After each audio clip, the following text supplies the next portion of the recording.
Today's class, we began the chapter 8, Studying Culture, after wrapping up chapter 7, which was the conclusion of our archaeology unit. But before we go into culture, I want to talk about what I call chapter 7.5 of Through the Lens of Anthropology, the chapter that should have been in there.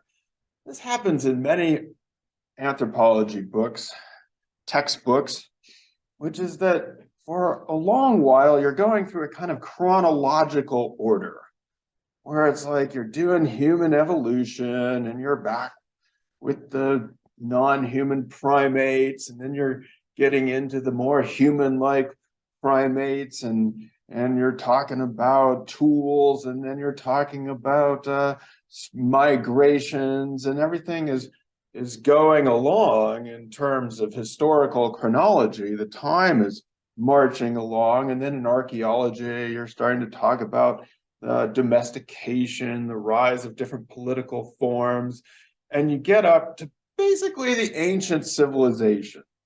And, they talked about a little bit more than the ancient civilizations up into different parts of contemporary archaeology.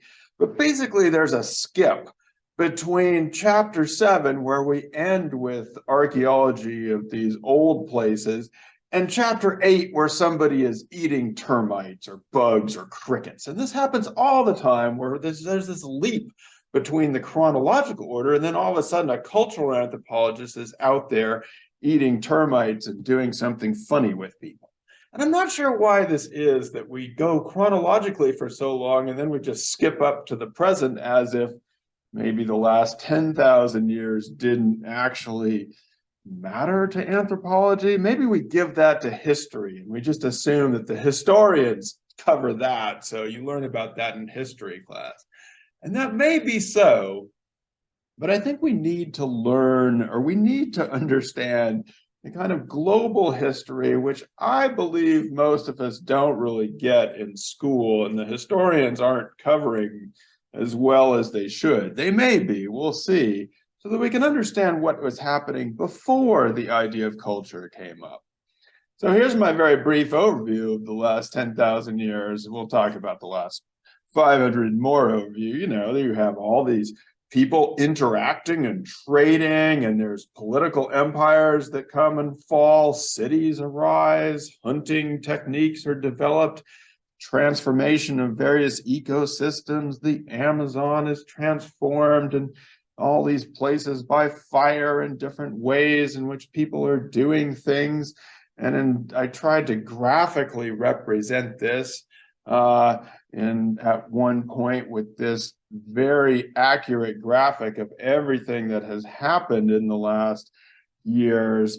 And, you had the gathering and hunting societies at the basis, and then some developed agriculture, some did horticulture, some went into gathering and hunting, pastoralism again. You had states, tribes, chieftains, bands arise all over the place, different interactions and those kinds of things. Sometimes a civilization would come up here, come up there, go away, come back, that kind of thing.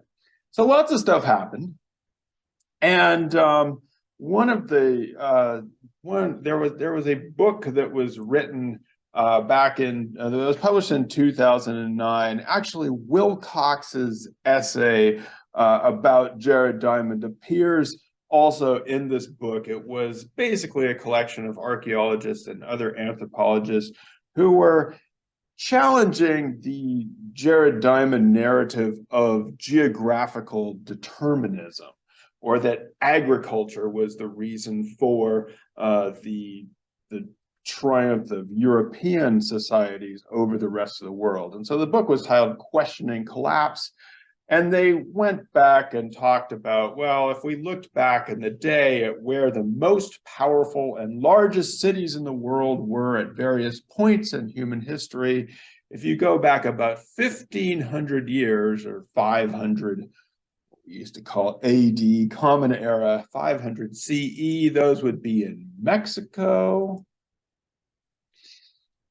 and in Italy and in China. So we have these, and this is not necessarily a measure of everything that's cool that's happening in the world, but if you want to talk about dynamic large cities, about 1,500 years ago, that's where they would have been the biggest, coolest places to be. Around the year 1000, they say in Peru, so what is now Peru, the contemporary, the Andes, in Iraq, it's now what is now Iraq, and in Central Asia. So around in here would be the biggest, most powerful, the places you most wanted to be, the people who felt like they were really cool and dominating everything. I added in a couple here. That Cordoba is also a pretty important place in what is in Spain, and Cairo is also a pretty huge city around 1340, one of the largest cities of its time. And then going back 500 years ago to the year 1500 around, then you would again find the most powerful cities in China, in what is now India, and what is now Turkey. And so just looking at these places, there does seem to be a rough correspondence with some of the intensive agriculture that was going on. But one of the other things I'd ask you to think about here is how, in some ways, the places that of Northern Europe that would later become powerful, and of North America that would later become powerful, were fairly peripheral to the development of the global economy. So there was a lot of trade and interaction along this very famous road, the Silk Road, the area of silk and spice trade and textiles along that road. And there was a lot of interesting things going on in terms of money and exchange. The places, like what is now London, and those were not that exciting for this period of time. Everybody wanted to get over here into Asia and into the gold mines of Africa. And so one of the things that had happened is that the Islamic Empire had become one of the most dynamic places, as we talked about in 1500 AD. These cities in what is now Turkey were extremely vibrant, and they had also expanded as far at their height, had occupied all of what is the Spain and Portugal today, the Iberian Peninsula, up into the Pyrenees of France, which is where they were stopped.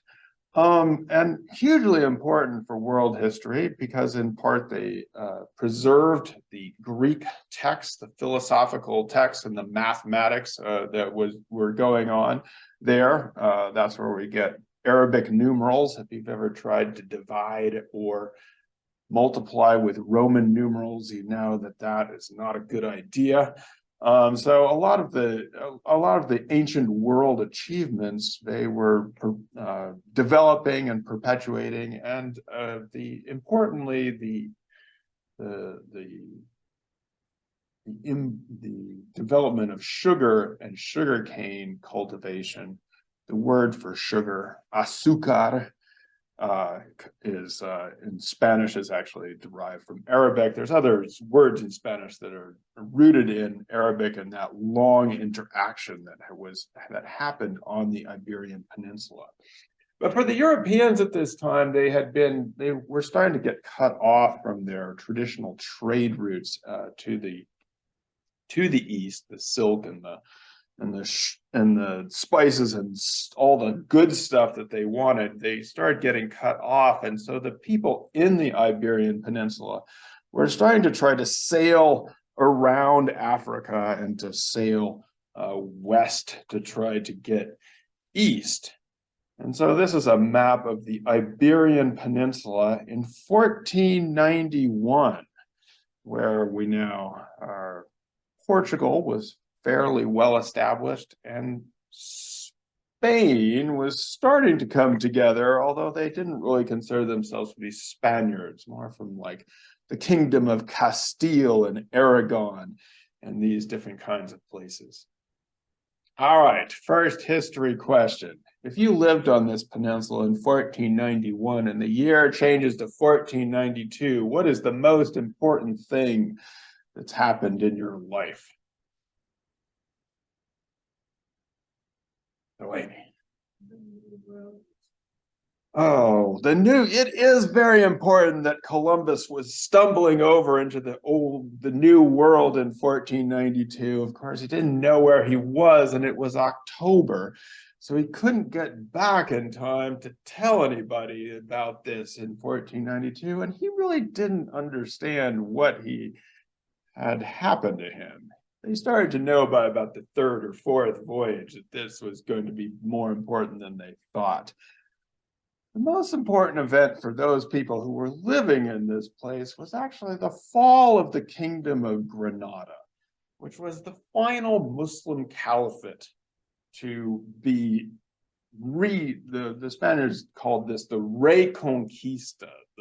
It was eventually termed the Reconquest because they were able to push out the Islamic Empire, the Muslim caliphates, from control of this peninsula. And the Kingdom of Granada was the last to fall in 1492.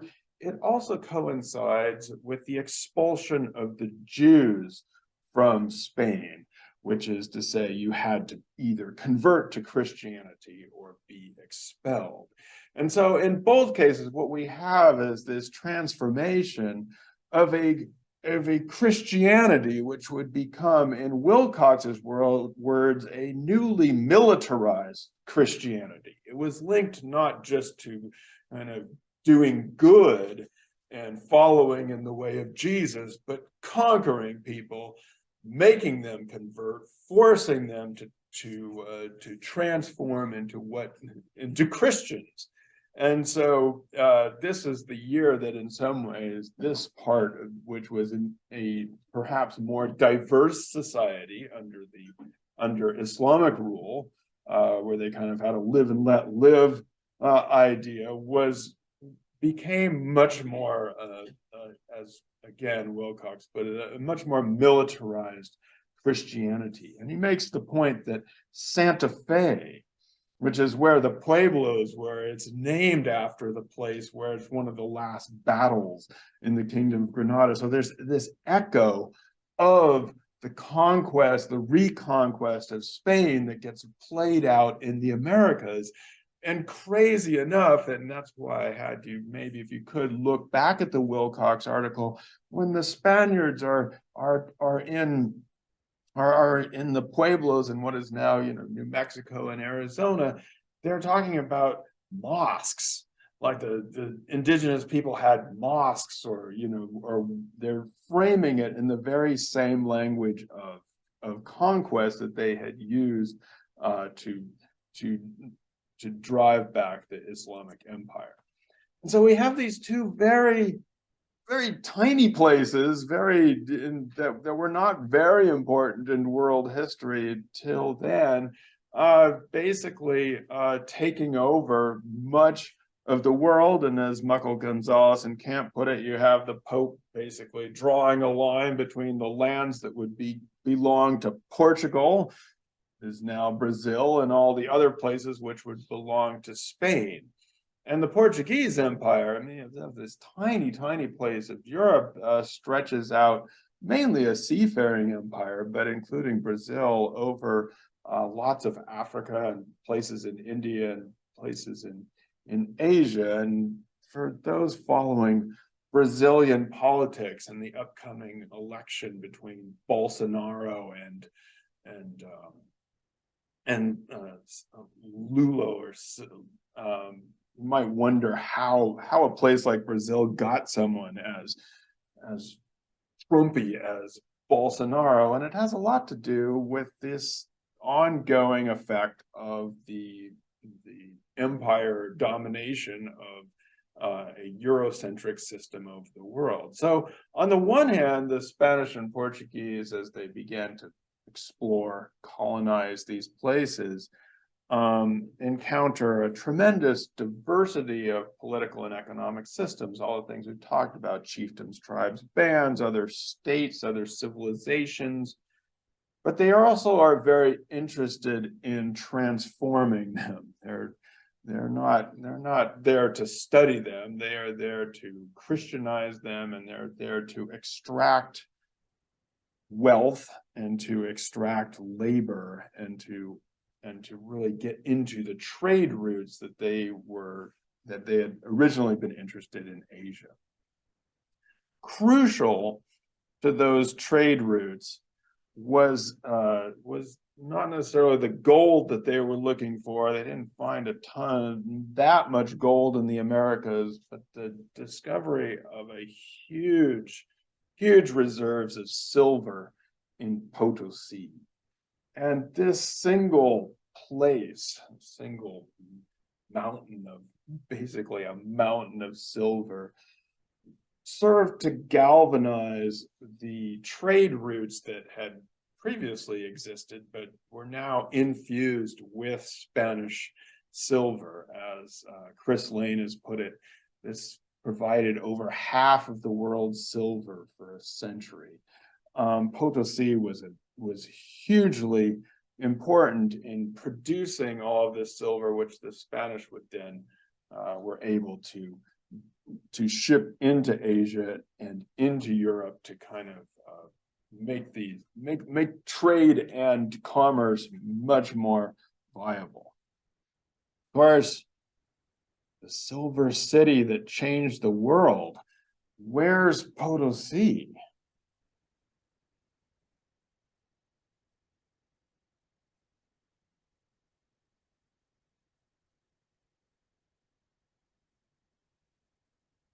City that changed the world. It was a native Andean prospector. Potosí is in what is now highland Bolivia in South America. And 300 years ago, well, wait a second, let me do my math. This was Potosí in 1758, at a time when here in Oneonta, I don't know, we were just growing grass.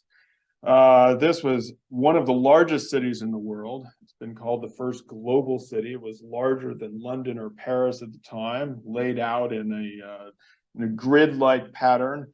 People from all over the world were coming here to participate in the silver. If you go there in today's world, you can still see the architecture that was from various parts of Spain. And people were coming to work in, or being forcibly brought to work in the mines. So this is one of the first kind of modern cities. And like I said, at the time, we would not have had to know, we wouldn't have had to guess where it was, because everybody knew about it from Asia to Africa to Europe. It was extremely important. If you go to the museum today, there's this wonderful, that's the Silver Hill of Potosí, and kind of you can see it is used to sort of dominate the world. It's as if they're ruling the world from this one place, able to do that. And if you go to the Mint of Potosí, they'll make the argument that it seems like the dollar sign we use for the US dollar was originally a derivative, or the precursor for it was the sign for the Potosí Mint. And in fact, the US dollar was kind of on hard times when it first came out, because nobody trusted the United States. And so they said, well, it's backed with one silver peso, which basically meant Potosí pesos. So that's where we get, in fact, our own currency was the precursor for it was in Potosí.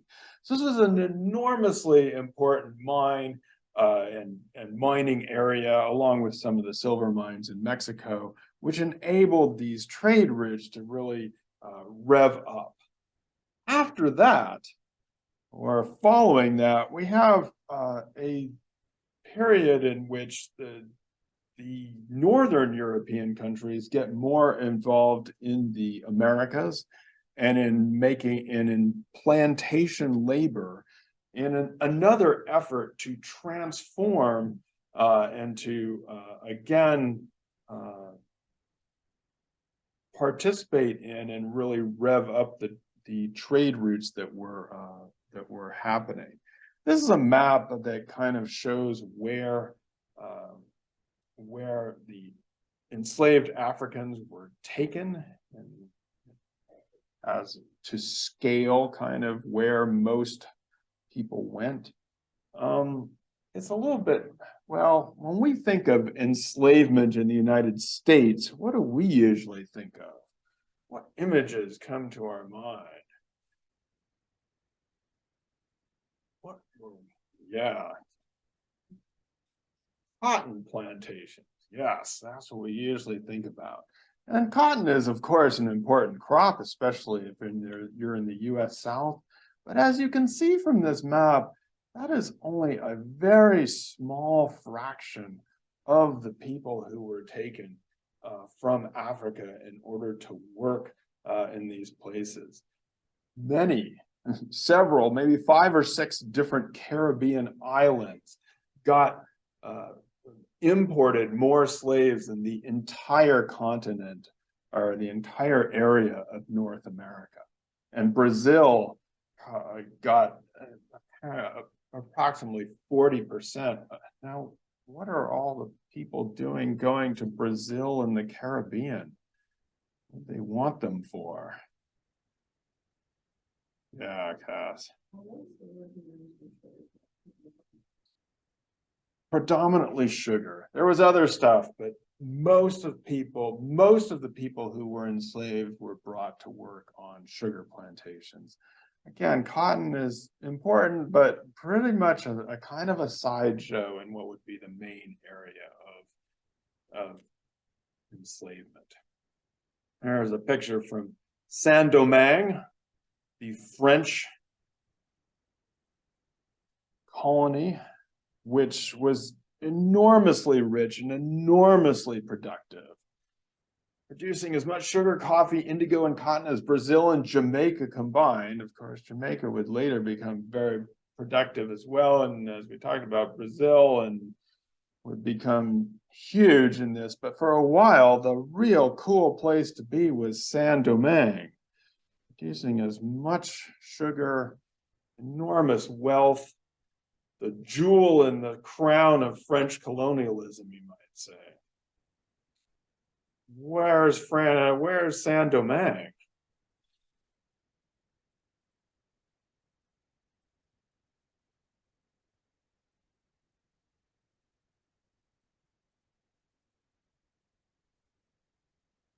What country is Saint-Domingue today?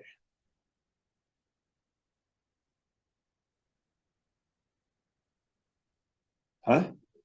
Haiti. Yeah, the Haitian Revolution. The second independent country in the Americas after the United States. So Saint-Domingue becomes, this is a postcard from 18th century Haiti. I put this up there because it also shows us that the plantation system was in some ways a precursor also to the industrial workforce and the factory production of Europe. So before the Europeans had organized into factory production, a lot of these techniques were being used on the plantation, especially to process sugar, which is what Sidney Mintz and other anthropologists have argued, that a lot of the timing and techniques were tried out first on the places of the plantations to produce and ship sugar cane all over the place. And yeah, so Haiti is a tremendously important place. It's the second independent country. It's the only revolution in which the enslaved people ended slavery and produced not only a free country, but their own freedom. It scared people who lived in the South, who saw this as, a potential thing that was going to happen. And it also led to Napoleon abandoning his military and colonial ideas in the Americas.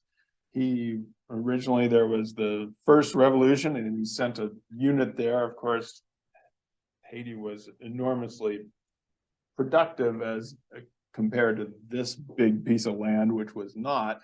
And so he needed the sugar production and the plantation stuff. And so he tried to subdue them. They drove the French army into the sea, and he gave up on the idea of having a base in the Americas and turned his attention to what was going on in Europe and sold this to Thomas Jefferson for not very much. So basically, again, this is something that we usually don't hear about. You learn about the Louisiana Purchase, but rarely do we learn about the importance of Haiti and the Haitian Revolution in the expansion, the eventual expansion of the United States toward the West. So we end up in a situation in which we have a colonial idea which takes the diversity of physical forms that we've talked about, the idea of race, and turns it into these blocks of people. You take them across the oceans and put them together and then use it to organize the labor that was going on in these places. Our good friend Cass, who's our good friend, who first talks about people as different colors.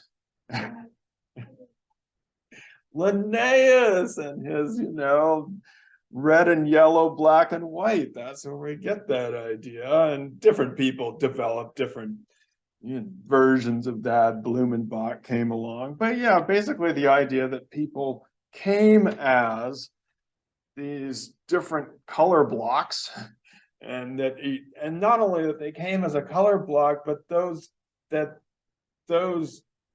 biological things made them behave in a certain way, which was a justification for the colonialism that was going on.